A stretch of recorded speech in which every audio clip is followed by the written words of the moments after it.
Nosso texto nessa manhã, meus irmãos, é a primeira carta de Pedro no seu capítulo 2. Nós estamos agora no versículo 11, que nós vamos começar hoje, e iremos até o versículo 17. Eu gostaria de pedir que os irmãos estejam abrindo as suas Bíblias e mantendo abertas nesse texto, para que nós possamos ler e, assim, também falar um pouquinho sobre ele em caráter de estudo bíblico.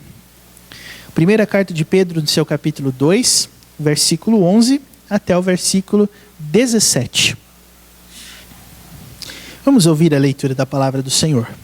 O texto diz assim: Amados, exorto-vos, como peregrinos e forasteiros que sois, a vos absterdes das paixões carnais, que fazem guerra contra a alma. Mantendo exemplar o vosso procedimento no meio dos gentios, para que naquilo que falam contra vós outros como de malfeitores, observando-vos em vossas boas obras, glorifiquem a Deus no dia da visitação. Sujeitai-vos a toda instituição humana por causa do Senhor, quer seja o rei como soberano, quer as autoridades como enviadas por ele, tanto para castigo dos malfeitores como para louvor dos que praticam o bem. Porque assim é a vontade de Deus, que pela prática do bem façais emudecer a ignorância dos insensatos.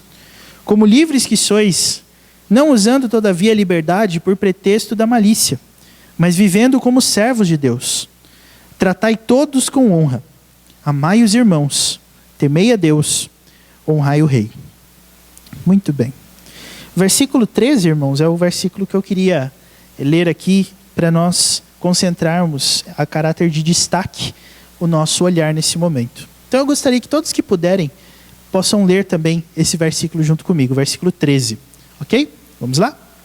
Sujeitai-vos a toda instituição humana por causa do Senhor, quer seja ao rei como soberano, 14 também, quer as autoridades como enviadas por ele, tanto para castigo dos malfeitores, como para louvor dos que praticam o bem. Ok. Agora, meus irmãos, nós estamos entrando numa fase da nossa análise sobre a peregrinação que nós temos nessa terra, sobre um outro prisma. Até agora, até o primeiro capítulo e o primeiro versículo, até o capítulo 2, versículo 10, todo o papo de Pedro era um papo essencialmente teológico. Nós estávamos falando sobre salvação na perspectiva da santificação, na perspectiva da purificação do nosso coração, na perspectiva de despojarmos-nos do mal. Até agora, o papo era esse. Só que existem alguns detalhes dentro da nossa peregrinação que, quando nós observamos com mais cuidado, nos levam a pensar o porquê de obedecer a Deus, de nos comportarmos como peregrinos neste mundo é uma coisa tão difícil. Porque não bastasse simplesmente a negação do pecado que está dentro de nós, a negação das vontades e desejos que nós temos no nosso coração, nós ainda temos um outro detalhe. A palavra de Deus diz que nós devemos honrar os nossos pais, correto? E se o meu pai não é crente? A Bíblia diz também que nós devemos, como esse mesmo texto nos disse, nos sujeitar a toda instituição humana por causa do Senhor. Se o meu chefe é um chefe bonzinho, é um chefe que me trata bem, é um chefe educado, até tudo bem. Mas e quando não é assim? E quando nós estamos imersos num sistema que não só é corrupto por uma questão de essência, mas é corrupto também porque quando nós tentamos fazer as coisas que nos são ordenadas, nós nos deparamos com situações dessa natureza. Eu posso não gostar muito das pessoas, eu posso não querer me sujeitar a determinada pessoa por causa de alguma razão que eu possa ter. Quando nós estamos observando, por exemplo, o nosso sistema educacional, nós constatamos que a maior dificuldade dos professores tem sido manter a ordem na classe. Por quê? Porque os alunos não querem obediência. Os alunos querem fazer o que eles querem. E isso inclui que eles não querem assistir aula. Então, um professor de ensino fundamental, de ensino médio, sofre bastante porque ele não consegue, de alguma forma, fazer com que aquelas pessoas que deveriam estar ali para ouvir a sua aula, o ouçam de fato, o obedeçam. Quando nós estamos imersos em uma situação assim, o que nós vamos fazer? Como nos comportar como peregrinos de uma forma em que essas coisas não sejam um problema para a nossa obediência. E a primeira tese de imediato que eu quero defender com você é que em alguns momentos nós nos recusamos a obedecer a Deus por causa do que nós encontramos em outros homens. Essa é a tese dos versículos 11 e 12, se novamente, é claro, o meu ponto de vista estiver certo. Eu quero conduzir você, através da interpretação desses 2 primeiros versículos, para que a gente consiga trazer aqui uma coisa mais clara em termos de conteúdo, em termos de contextualização, para a gente entender a dificuldade dessa ordem que nós estamos recebendo por parte da palavra de Deus. Nós devemos ser exemplo, e esse exemplo, meus irmãos, é para quem e diante de quem. E como nós provamos que nós somos isso? Como nós provamos o nosso caráter de exemplo a ser seguido através dessas coisas que a palavra de Deus nos manda? Então, nossa primeira discussão é essa. E você vai ver no versículo 11 que o apelo de Pedro é parecido com o versículo 1 desse mesmo capítulo. Apenas para a gente manter assim a coisa clara na nossa mente. Vamos ler o versículo 1 e depois o versículo 11? Veja só. O versículo 1 diz assim: despojando-vos, portanto, de toda maldade e dolo, de hipocrisias e invejas, e de toda sorte de maledicências, não é? Aí você tem o versículo 11, que diz assim: amados, exorto-vos como peregrinos e forasteiros que sois, a vos absterdes das paixões carnais, que fazem guerra contra a alma. A base para a ordem é a mesma. É a nossa necessidade de nos comportarmos como peregrinos. Acontece o seguinte: dos versículos de 1 a 10, a ordem, como eu disse, era essencialmente teológica. Por um lado, como é que você prova que você é um peregrino e que este mundo não é o seu lar, mas você está numa terra estranha? Se você observar essa ordem na perspectiva dos versículos de 2 a 10, você vai perceber que uma das maneiras de provar isso é o desejo genuíno pelo leite espiritual. É o desejo de se alimentar de Cristo. É o desejo de poder fazer a nossa mente uma mente que glorifique a Deus e que santifique o caráter de Cristo na nossa vida. Isso é teológico, porque para fazer isso, nós precisamos, como diz o versículo 3, ter a experiência de que o Senhor é bondoso. Ou seja, nós já devemos ter observado a bondade de Deus na perspectiva da nossa maldade. Nós devemos observar a salvação no ponto de vista de quem é salvo. Ou seja, eu tenho consciência do tamanho do pecado, da pecaminosidade que existe dentro de mim. E por isso a salvação para mim vai se tornando algo maravilhoso, gostoso, saboroso. Por isso a metáfora usada aí de provar, de morder um pedacinho, de degustar. Isso é um caso. Acontece o seguinte: existem alguns fatores na nossa vida que complicam esse desejo pela palavra de Deus. Às vezes nós chegamos em casa descontentes porque nós tivemos uma discussão no nosso ambiente de trabalho. E aí a vontade de servir ao Senhor vai diminuindo. Às vezes o nosso coração se altera em termos de ânimo, emocionalmente falando, porque alguma coisa deu errado dentro do nosso ambiente familiar. E aí a vontade de servir ao Senhor vai caindo. Às vezes nós pensamos, se só existíssemos nós no mundo, sozinhos, eu ou vocês, nós teríamos oportunidade de ser santos. Mas será que seria mais fácil? Se só existisse eu, se só existisse você. A palavra de Deus nos garante que não, porque o pecado mora dentro de mim. Eu não peco porque outros me forçam, eu peco porque essa é a inclinação do meu coração. Agora, convivendo com outras pessoas fica mais difícil. Porque aí o foco da minha ira em alguns momentos não vai ser o meu pecado, mas eu vou justificar o meu pecado por uma ação que outra pessoa cometeu contra mim. É aquela velha história das duas crianças, um irmão mais velho, um irmão mais novo, e aí acontece uma briga, e aí um começa a gritar com o outro, e aí os pais chegam para apartar o negócio, e os filhos dizem, foi ele que começou. Quer dizer, se você tivesse ficado no seu canto, não ia ter acontecido nada. Mas como você quis me provocar, aí você vai ver o que eu sou capaz. E isso, numa perspectiva bem simples. Se você observar também a motivação que as pessoas têm colocado para pecar de diversas maneiras, tem sido essa questão da culpa terceirizada.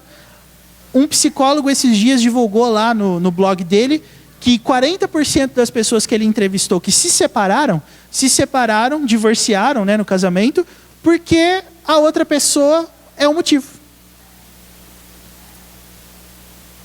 Por que se separou? Porque ela ou ele é insuportável, eu não aguento mais, tem muitas manias, tem muitas coisas que eu não gosto, aí eu não vi outro remédio, eu tive que me separar. E você tem alguma culpa? Não, toda a minha vida eu fiz tudo certo, tudo foi bom, eu fiz o meu papel, ela não fez o dela, ou ele não fez o dele, então, fazer o quê? Teve que separar. Estão entendendo onde eu estou querendo chegar? A motivação da santificação é agradar a Deus. Só que às vezes, e é essa conversa de Pedro agora a partir do versículo 11, nós devemos provar que nós somos peregrinos pela nossa relação com as outras pessoas. E aí é que está o grande negócio. O que as outras pessoas têm a ver com a minha santificação? O que as outras pessoas têm a ver com a minha forma de enxergar Deus? Se você é daquelas pessoas que pensa dessa forma, hoje a lição bíblica é para que nós caminhemos para mudar esse pensamento. O outro tem a ver com a minha vida de santidade? Tem. Porque a partir do meu relacionamento com os outros, eu provo que eu sou um peregrino. Então eu preciso atentar para essas coisas, sim. O senhor ia falar alguma coisa, seu Jair? Desculpa, cortei. Não? Tá. Alguém quer falar alguma coisa relacionada ao que nós já dissemos?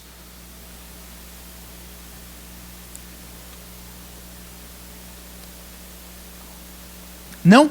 Então, nós vamos continuar afirmando o seguinte: as outras pessoas têm sim papel na minha santificação.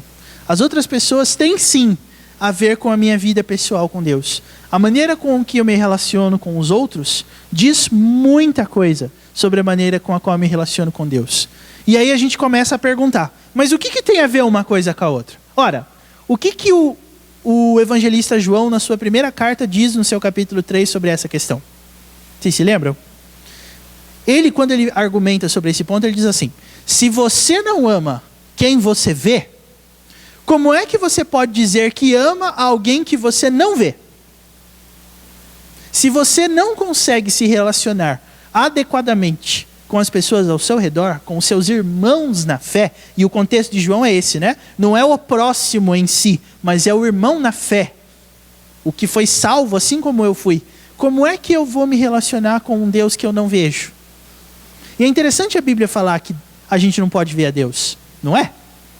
Porque isso exclui muitas e muitas experiências que as pessoas têm tido por aí, de ver a Deus, de contemplar a Deus. Às vezes a gente tem a tendência de dizer que uma pessoa é mais crente ou menos crente a partir dessas experiências contemplativas. Mas a própria Bíblia está dizendo, você não vê. E se você não vê diretamente a Deus, você prova que você o ama através de outras coisas, que tem a ver comigo mesmo, a minha santificação, e tem a ver com as pessoas ao meu redor. E aqui em Pedro, nós percebemos, meus irmãos, que, primeiro, o versículo 12 está falando a respeito de gentios que falam contra nós. E a partir do versículo 13, o assunto é as instituições humanas. Então agora, Pedro vai dizer que a maneira com a qual eu me relaciono com as pessoas que não entendem a minha fé, que não entendem o meu jeito de ser, que não entendem as coisas que eu faço, e a minha relação com as pessoas que, mundanamente falando, estão acima de mim, também fala a respeito da minha santificação. E de quem exatamente eu estou falando? Ora, aqui nos versículos de 13 a 17, Pedro está falando do governo. Pedro está falando dos governantes. A partir do versículo 18, nós já começamos a falar sobre os servos e os senhores, os patrões. E no versículo 1 do capítulo 3, olha só qual é o assunto. Quem consegue identificar o assunto do capítulo 3? Que relação humana é a relação humana que está sendo abordada no capítulo 3? Versículo 1. O casamento. Isso não deveria nos surpreender, uma vez que a gente já viu em Efésios que casamento é uma das coisas que deve mostrar a união de Cristo com a igreja, né? Mas não fosse isso ainda suficiente, nós temos Pedro encerrando o capítulo 3, falando sobre o amor fraternal. Então observe, Pedro agora foi bastante abrangente nas relações humanas que ele quer abordar conosco aqui, para nos convencer que a maneira que nós nos relacionamos com os outros é sim uma evidência da nossa vida de forasteiros e de peregrinos. Nós não podemos, meus irmãos, dizer apenas e somente no que diz respeito à nossa vida pessoal que isso é prova de santificação. Porque uma obra interna se manifesta através de frutos externos. Se eu sou santo e estou sendo santificado, a forma que eu me relaciono com as pessoas muda. E aqui me permita parar um pouquinho e me perguntar outra coisa para você. Você já viu Deus transformando na sua vida a forma que você se relaciona com os outros? É impressionante que em 30, 40, 50 anos dentro de uma igreja, Deus tenha mudado tanta coisa em nós, mas não tenha mudado a nossa forma de aproximação das outras pessoas. Nós ainda temos muita dificuldade em ouvir críticas, nós temos muita dificuldade em levar puxões de orelha, nós temos dificuldade em sermos exortados e em obedecer e sermos submissos. Nós temos essa dificuldade. Pode ser que a nossa obediência a Deus cresça em muitos outros sentidos. Pode ser que as pessoas digam assim, antes eu tinha alguns vícios, eu era viciado. Aí você pode colocar qualquer coisa, desde cafezinho até as drogas mais pesadas. E Deus me livrou do vício. Amém, glória a Deus. Eu tinha problemas, por exemplo, com adultério, Deus me livrou do adultério, glória a Deus. Mas quem é que depois de algum tempo na fé pode dizer assim, olha, eu tinha uma dificuldade de aguentar fulano de tal? Hoje, nós nos damos bem, nós somos amigos. Qual que é o melhor antídoto, meus irmãos, quando nós não gostamos de alguém? Não precisa ficar com vergonha de falar, não. A gente usa isso o tempo inteiro, né? Quando a gente não gosta de alguém, que atitudes a gente toma? Enumere algumas aí para mim. Ou vai dizer que só eu que não gosto de algumas pessoas, você também não... me engana que eu gosto, né? Quando você não gosta muito de uma pessoa, o que você faz? Primeira coisa, eu não fico muito perto. Né? Se a pessoa está descendo, eu subo. Se a pessoa está subindo, eu desço. Se a pessoa senta aqui, eu sento lá. E assim por diante. Segundo antídoto, eu procuro não dar muita atenção. Bloqueio do Facebook, para não ver foto, não ver postagem, sei lá o quê. Não tenho obrigação de conversar, de cumprimentar, de olhar no olho. Vocês perceberam o quanto isso mexe com a gente? Agora, se eu disser para você que a nossa santificação é provada através disso aqui, será que eu e você teríamos condições de nos considerar santos também? Então, para a gente não ficar num papo muito abstrato, vamos ao que interessa? Vamos começar a trabalhar, então, essas atitudes aqui. Vou dar mais uma chance para alguém se manifestar quanto a alguma coisa. Algo a perguntar ou a comentar, antes da gente entrar no texto propriamente dito? Você vai ter que falar um pouquinho alto por causa do ventilador só.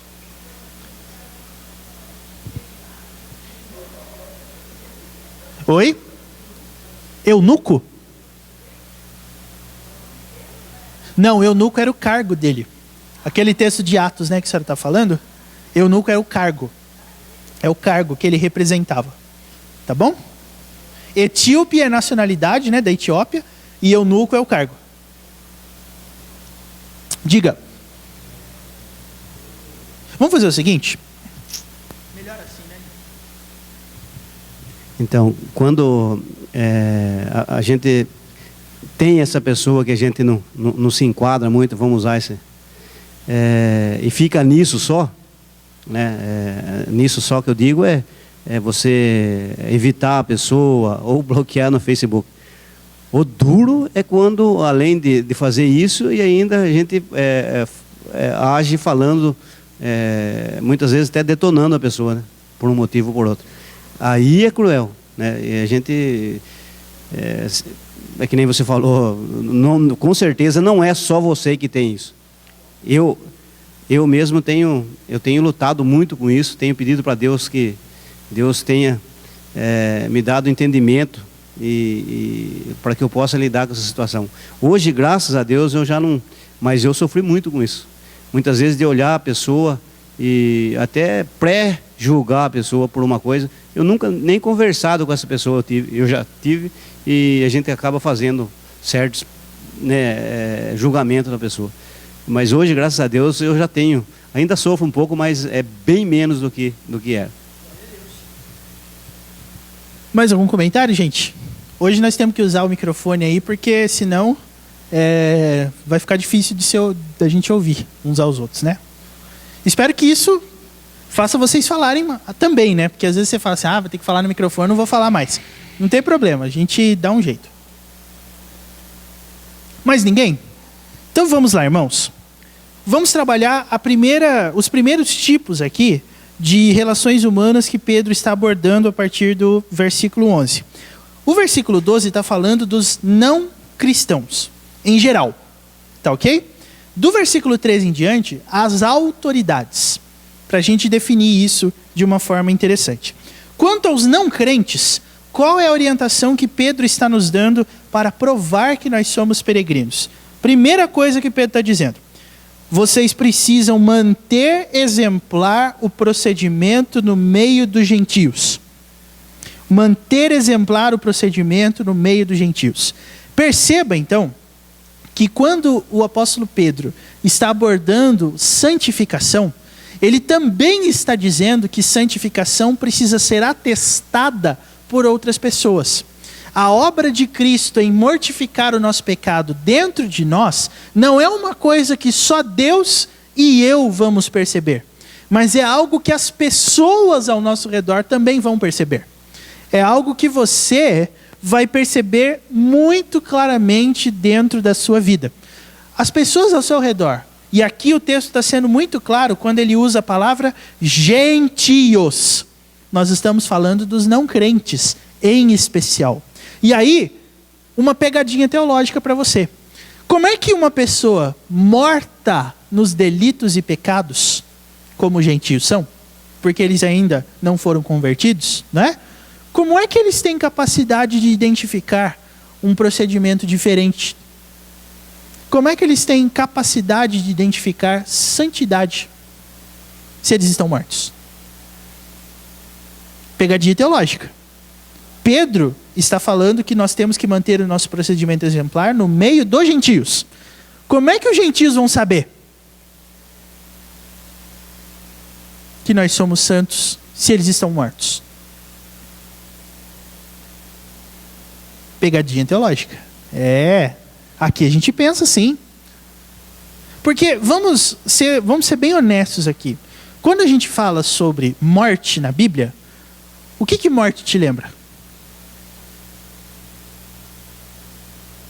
Uma pessoa quase morta?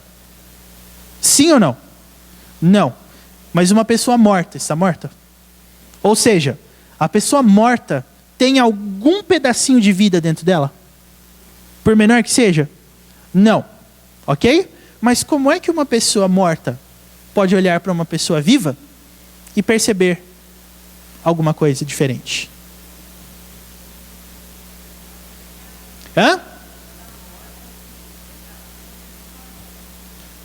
Tem a ver com pecado, sim. O caminho é esse mesmo. Vamos desenrolar um pouquinho mais aí.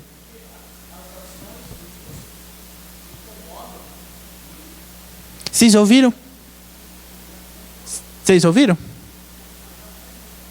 Então, peraí, eu vou dar o microfone.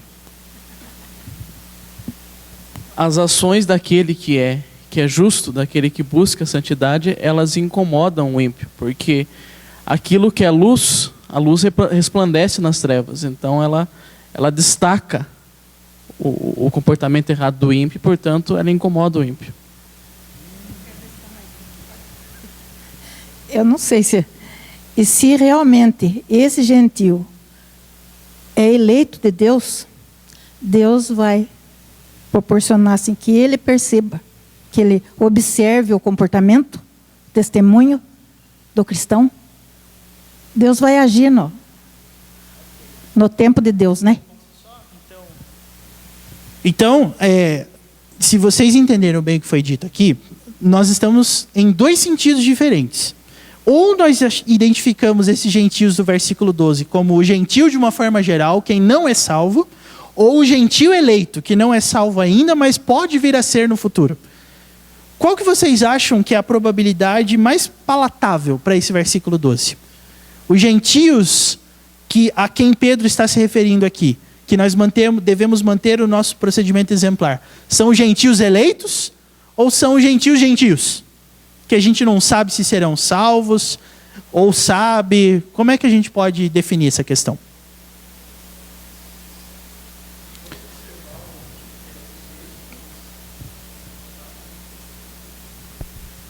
Olhando o resto do texto, a impressão que dá é que ele fala dos gentios eleitos.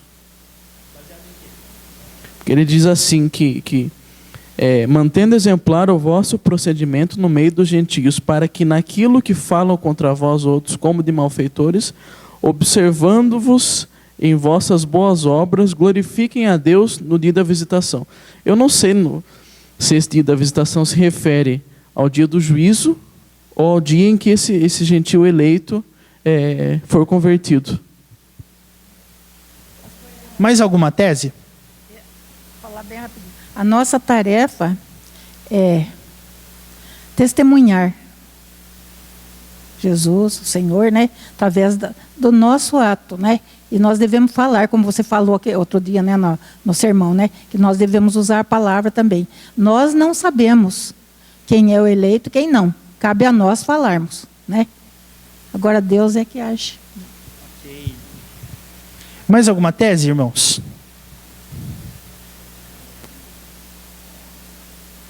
Mais alguma tese?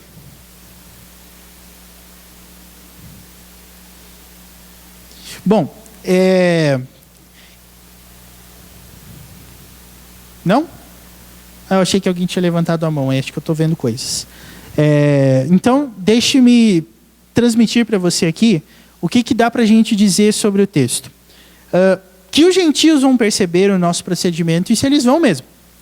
E, na minha opinião, se a minha opinião estiver certa, eu acredito que aqui o caso não sejam gentios eleitos, mas sejam gentios, todos eles, de uma forma geral, independente se vão ser salvos ou não. Por quê?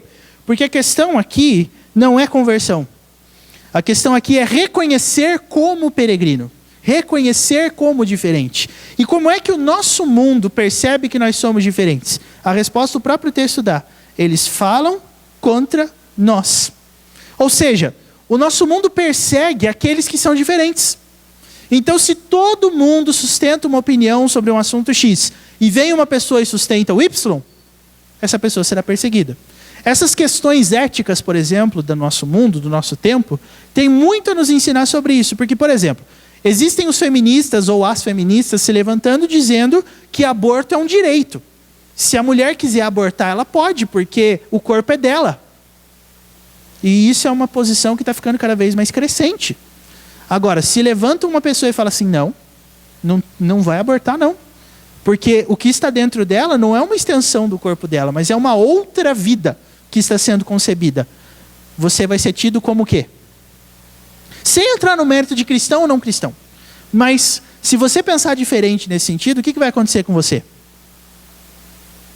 Quer ver um outro exemplo? Política. Foi golpe ou não foi? Entenderam? É isso que eu estou querendo dizer. Se você sustentar que foi, vai ter um monte de gente olhando feio para você. Se você sustentar que não foi, vai ter gente olhando feio para você da mesma forma. Agora, quando o assunto tem a ver com testemunho sobre santidade, meus irmãos, a coisa vai ficar um pouquinho diferente. Sabe por quê? Porque o texto está dizendo que eles falam contra nós como de malfeitores. Eles falam de nós como se nós fôssemos bandidos. E aí eu vou dizer uma coisa para você. Quando a gente estava expondo Tiago, no capítulo 4, versículo 11, diz uma coisa interessante lá. Vamos voltar lá, por favor? Tiago, capítulo 4, versículo 11.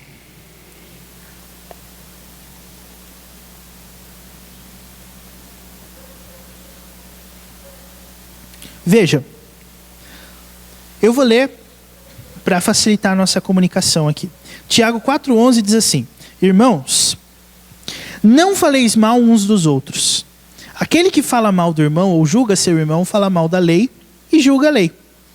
Ora, se julgas a lei, não és observador da lei, mas juiz.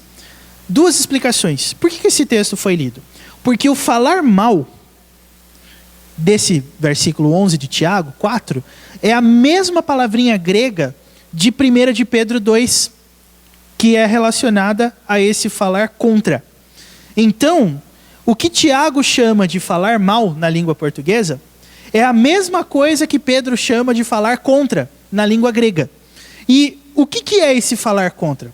Em Tiago, meus irmãos, nós estamos sendo avisados para nós não falarmos uns contra os outros, mas de que forma? De uma forma em que eu possa julgar alguém como passível de ser pego por alguma coisa. Tiago vai argumentar a respeito da lei. A gente falou isso quando a gente estava expondo o texto, mas eu só queria lembrar você disso. O que Tiago está dizendo é assim: nós estamos, todos nós, em situação de risco porque nós somos cristãos. Tem uma pessoa do nosso meio que não deixa de dar o testemunho dela, e isso expõe o grupo. Se as pessoas localizarem essa pessoa que dá testemunho e forem atrás dela, ela vai entregar todas as outras, porque nós fazemos parte do mesmo grupo. Então, para alguns, a fé tinha que ser escondida, tinha que ser camuflada, para que alguns não viessem a perecer. É por isso que Tiago vai dizer no versículo 12 assim, ó: um só é legislador e juiz, aquele que pode salvar e fazer perecer. Tu, porém, quem és que julgas o próximo? O que isso quer dizer? Quer dizer que esse termo explicado por Tiago tem a ver com o seguinte: eu não posso esconder a minha identidade querendo salvar a minha vida. Eu não posso criticar quem se expõe ao perigo por ser santo. Porque afinal de contas não é isso que a Bíblia manda ser. Mas sempre tem alguém que acha que ser santo às vezes não é um bom negócio. Começa lá na escola, quando nós estudamos para a prova, que tem 10 questões, mas eu só sei 6. Mas eu preciso acertar pelo menos mais uma para passar. E aí eu cutuco meu colega da frente, peço para ele passar para mim uma cola. Só que aí esse colega não só não passa, como ele levanta a mão e fala assim: professor, estão colando aqui atrás de mim. Veja só como é o ser humano. Se eu fui a pessoa que pediu a cola e fui entregue, e o professor ir lá na minha mesa, arrancar a prova da minha mão e anular por causa do meu ato, eu vou sair da escola e eu vou olhar para esse colega que me dedurou falando assim: eu pego você. É assim que a gente é, irmãos. Se a gente não faz o que deve ser feito e alguém nos entrega, é assim que a gente reage. Exatamente assim. E Tiago está dizendo: cuidado. Se vocês estão vivendo numa comunidade que acha que tem o direito de tentar se proteger não sendo tão santo assim, cuidado. Você está se colocando acima da lei de Deus, que manda que você seja santo.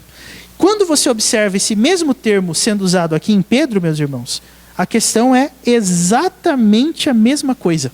Só que agora, quem fala mal da gente não são os irmãos, mas são as pessoas que não são nossos irmãos.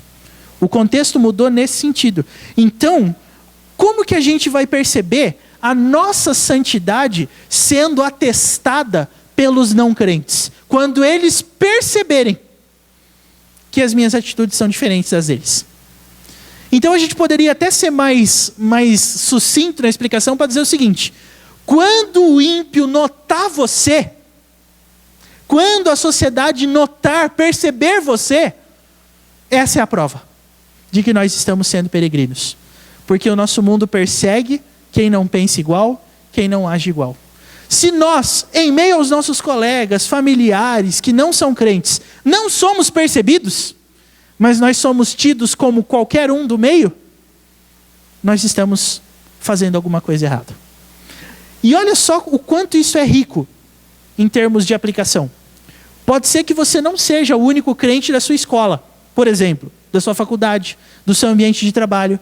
E a pergunta que eu quero te fazer é: quem é que sabe que você é? Você e os demais crentes da sua sala, do seu trabalho, da sua faculdade, Se escondem.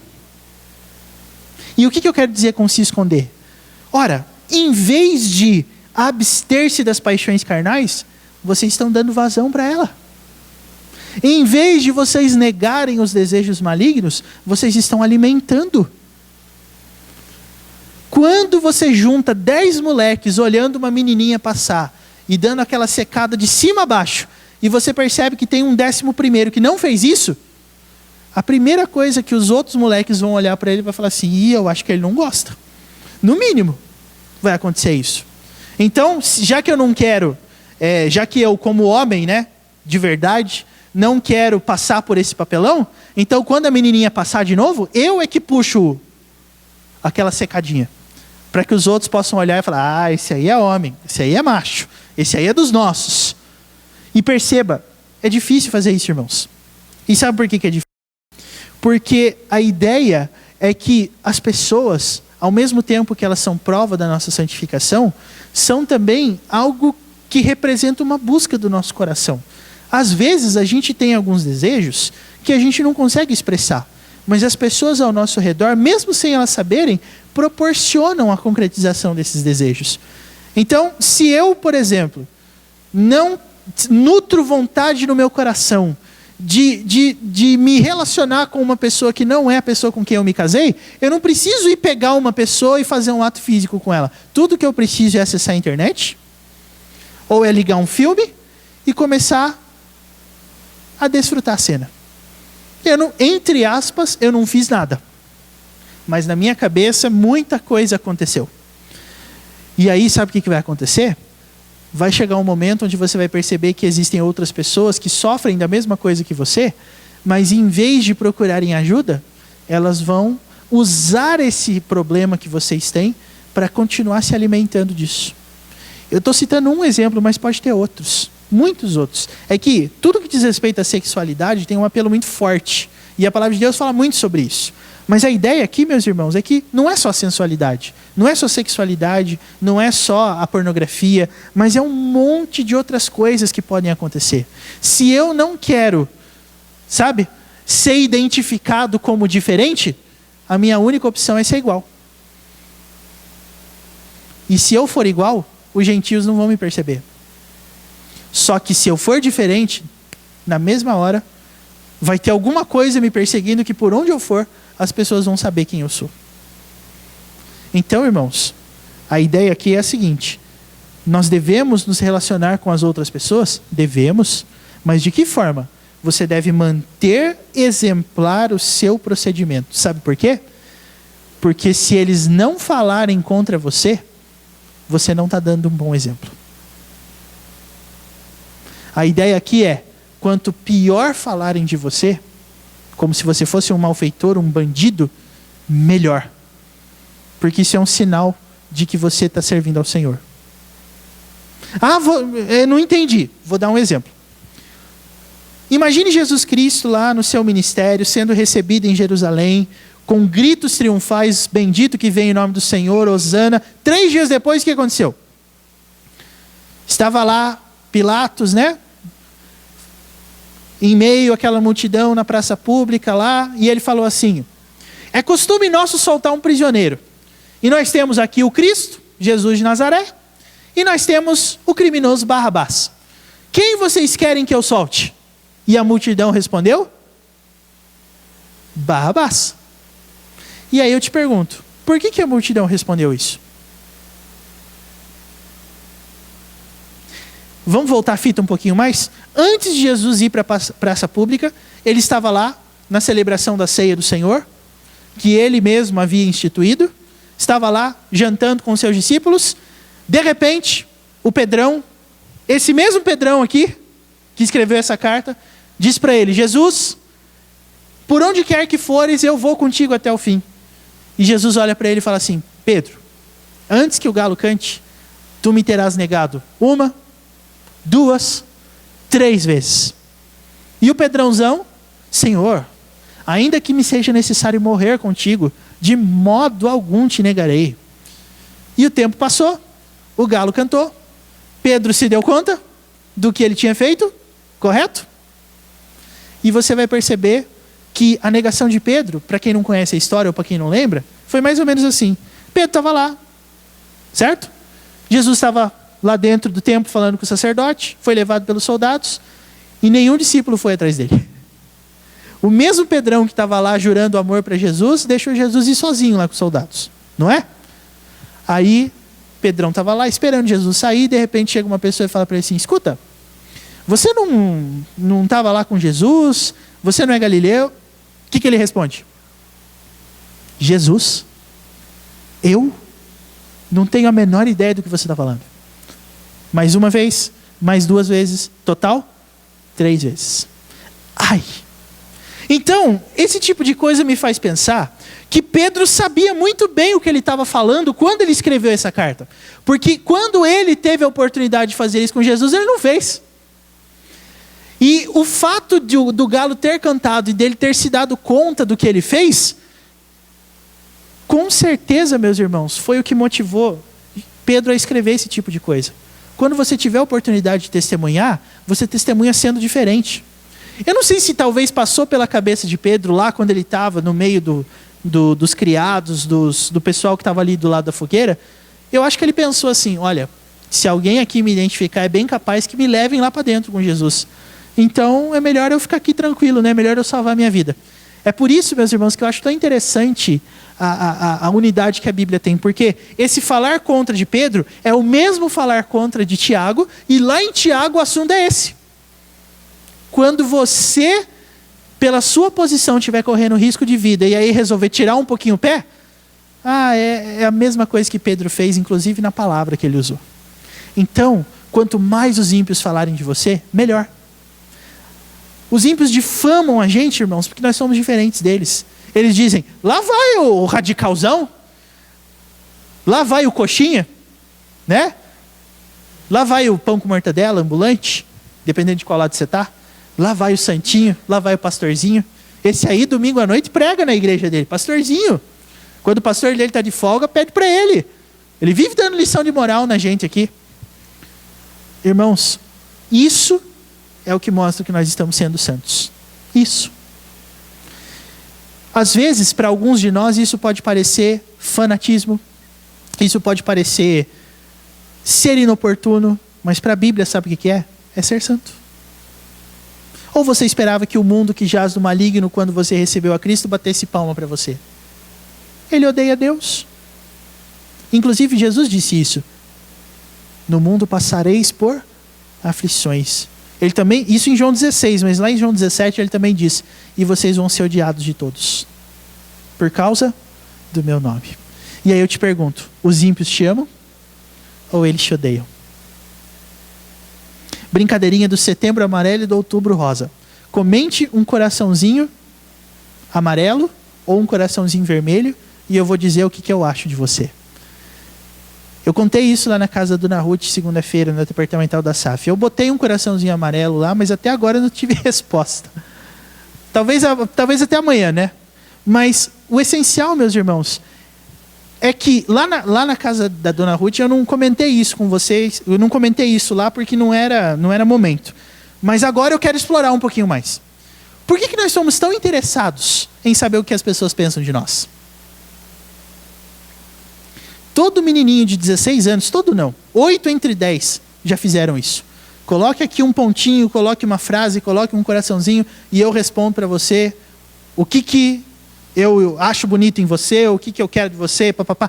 A gente tem muita vontade de saber o que os outros pensam da gente. Por quê? Porque na verdade eu tenho alguém em interesse, não é? Eu quero saber o que alguém pensa de mim. Alguém, sabe aquele alguém? Então, aquele lá mesmo. Eu quero saber o que esse alguém pensa de mim. Só que se Deus tivesse um perfil e você tivesse colocado um coraçãozinho amarelo lá no perfil de Deus, sabe o que ele ia dizer? Pergunte para eles. Você é um deles? Ou você é diferente deles? Eles te perseguem? Ai, que coisa. Gente, é texto. Eu não consigo... Olha, pode ser que eu esteja sendo míope textualmente, mas eu não consigo uma outra forma de interpretação. Me foge aqui agora uma outra forma de interpretar esse versículo 12. Se você tem algo a contribuir para essa discussão, por favor, argumente. Mas eu não consigo ver outra forma. Não porque eu sou o dono da verdade, mas porque eu não consigo. Tem um outro jeito da gente entender isso? E eu vou te dar mais uma razão pela qual eu não consigo entender isso. Jesus falou muito sobre isso. Lá em Mateus capítulo 5, nas bem-aventuranças, ele diz assim: bem-aventurados os perseguidos. Bem-aventurados os perseguidos. Bem-aventurados sois quando por minha causa vos injuriarem e vos perseguirem e mentindo disserem todo mal contra vós. Isso é bem-aventurança. Isso faz parte daquela experiência de provar e ver que o Senhor é bom. Se eu não viver isso na minha vida, eu não vou saber o que é bem-aventurança. Então, irmãos, é por isso que eu sustento essa opinião baseado nesse texto. A questão aqui não são gentios eleitos, mas são os gentios de uma forma geral, porque eles precisam nos identificar e falar mal da gente. Por quê? E aqui Pedro trabalha muito bem com isso. Porque lá no capítulo 4, quando Pedro vai falar sobre isso, ele fala: vocês precisam sofrer não como malfeitores, mas como servos de Deus. Porque uma coisa é você sofrer na qualidade de ladrão. Uma coisa é a polícia acordar você 8 horas da manhã e te conduzir em condução coercitiva para a delegacia. Tá? Isso é uma coisa. Agora, quando o mundo te persegue como perseguiu Jesus Cristo, por causa da posição que ele assumiu diante do pecado, diante das coisas deste mundo, aí é outra coisa totalmente diferente. E entre esses dois sofrimentos, Deus quer que a gente sofra como malfeitores por causa do nosso procedimento exemplar. Uma coisa é as pessoas não gostarem de mim porque eu falo coisa que não devo. Outra coisa é elas não gostarem de mim porque eu falo a verdade. Tem diferença. Uma coisa é eu ser odiado das pessoas porque eu ponho defeito em tudo. Outra coisa é eu convocar constantemente as pessoas ao meu redor a se arrependerem. Aí elas não vão gostar de mim. Esse é o ponto.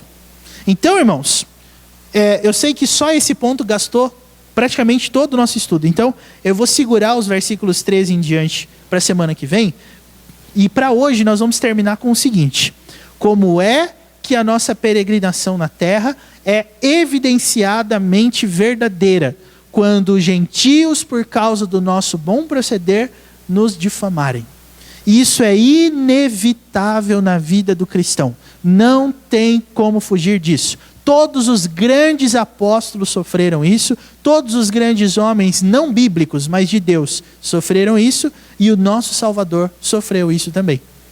Se eu sou um seguidor de Jesus e não sofrer isso, tem algum problema comigo, não com Jesus. Ok? Aplicações. Nunca pense, é a única que eu vou dar, nunca pense que ser popular é marca, é evidência de santificação. Por quê? Porque o mundo jaz no maligno. Quando o pessoal que jaz no maligno gostar de mim, temos um problema. E um problema gigantesco. Porque eles não deviam gostar de mim. Eu adoro o Deus que eles odeiam. Como é que eles podem gostar de mim? Antes de nós darmos nosso último amém, fazer algum comentário? Sim. Microfone. Ah, então, pode perguntar. Uhum.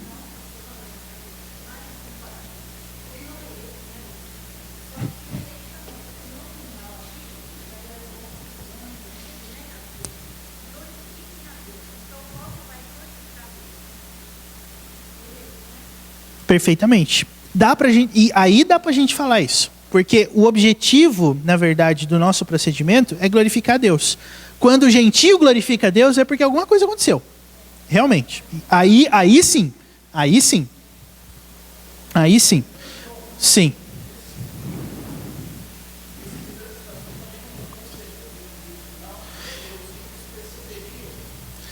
Eu acredito que sim. Exatamente. A questão de glorificar a Deus aqui não é um ato pessoal, mas é uma consequência do ato, podemos dizer assim. Eu creio sinceramente que esse versículo 12 não está falando que todos os ímpios vão se converter por causa do meu testemunho. Até porque não é o testemunho que converte, é o evangelho pregado. Não é o meu testemunho, né? Oi? Ah, sim, aí tudo bem. O que eu estou defendendo é que neste texto, a ideia é que não interessa quem se converte. Todos os que não se converteram precisam falar mal da gente. Essa é a minha tese aqui, nesse texto. Se o cara odeia Deus e eu amo a Deus, ele não pode gostar de mim. Isso talvez faça a gente pensar em outras coisas. Ah, mas então como é que eu vou ter amizade não crente? Eu não queria ter levantado essa questão hoje, nesse momento, porque, né, o estudo está acabando. Mas uma das coisas mais interessantes sobre isso é, em que sentido a gente pode chamar um relacionamento de amizade? Eu posso me relacionar com pessoas não crentes? Posso. Mas elas vão ter condições de me aconselhar como um crente poderia? Elas vão poder me ajudar como um crente poderia?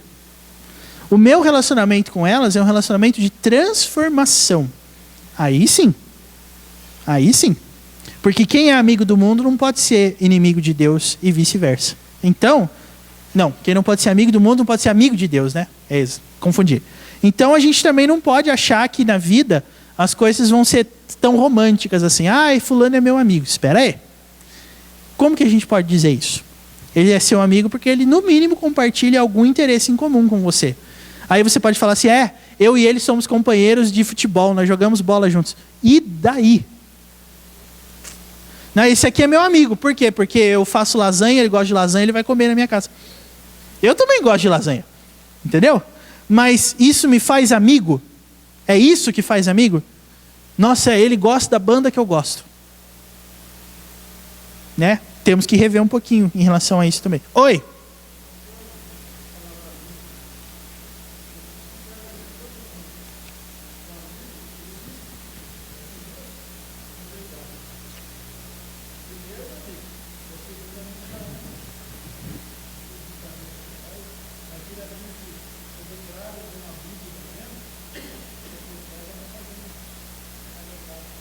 Então.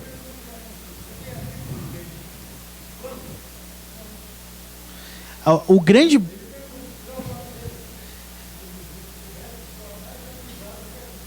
Jesus. O que eu acho mais interessante é que nesse ponto, que é verdadeiro, pois Jesus é o nosso amigo, Jesus, quando ele nos salva, ele não nos deixa sozinhos, mas ele põe a gente num lugar onde a gente pode, o quê? Ter comunhão com Cristo, com as pessoas que amam a Cristo. Então, o bom da vida com Deus, meus irmãos, às vezes você pode achar esse cenário aqui um pouco difícil, né? Ah, os ímpios e não sei o que lá. Mas lembre-se disso, Deus não vai deixar você sozinho. E a igreja é um dos lugares onde ele prova isso. Onde ele demonstra o cuidado dele para conosco, colocando pessoas que amam a Cristo também. Então a questão aqui não é quantos amigos nós temos, mas se os nossos amigos são amigos de Deus. E aí que tá. Mais alguma coisa? Comentário? Queria pedir para o diácono Gé, na semana que vem, você liga o ar-condicionado, porque está muito quente aqui, viu? Vamos encerrar então o nosso estudo, meus irmãos, já que ninguém mais vai falar? Às vezes eu estou cortando alguém, né? Não? Então vamos orar? Vamos nos colocar de pé?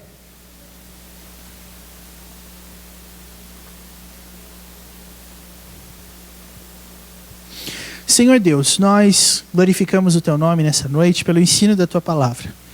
E depois de termos aprendido tantas coisas sobre ela, nós oramos a Ti para que o Senhor nos deixe, ó Deus, sempre cientes de que nós devemos buscar a aceitação do Senhor e olhar com muito cuidado para o nosso proceder.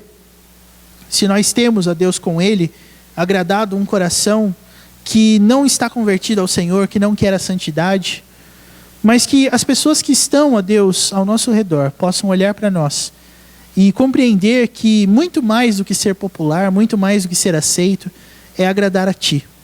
Que o Senhor nos ajude, Pai, a comunicar isso para as pessoas ao nosso redor. Que o Senhor nos ensine, Pai, a lidar com o pecado que habita dentro de nós numa perspectiva de guerra, não numa perspectiva de dormência. Nos torna vigilantes, Pai, com relação à Tua palavra. pois sabemos que apenas nela, somente nela, nós temos aquilo que é necessário para que nós possamos mortificar esses desejos e essas condutas e essas atitudes. Ó Deus, protege o teu povo e coloca em nós uma união que vai muito além de interesses comuns secundários, mas que tem a ver com a amizade com Cristo em primeiro lugar. Que o Senhor nos ajude, Pai, a enxergar as amizades dessa forma. É o que nós te pedimos em nome de Jesus. Amém. Irmãos, boa noite para vocês.